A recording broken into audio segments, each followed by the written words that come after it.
Hello friends, my name is Evelyn Joy and welcome back to my channel. Today we're going to be making watering cans. If you know anything about me, you know I recently started gardening and I've got three little helpers. I have a 5-year-old, a 4-year-old, and a 2-year-old, and they want to help me. So what I'm going to be doing is making some watering cans for my kiddos. I've got a laundry detergent container from Dollar Tree. I put the detergent into a different bottle, thoroughly washed it off, and took the stickers off.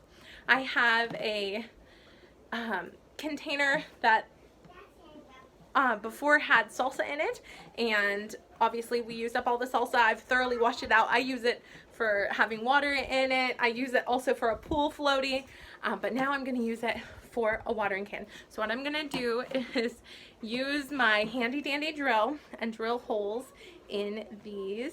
I have a second purple laundry detergent one, and we're going to use these as our brand new watering cans. Let's go.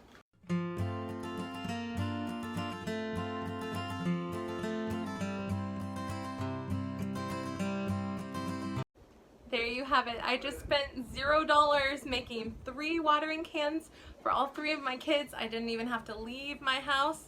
Just made them right here. Let's use them.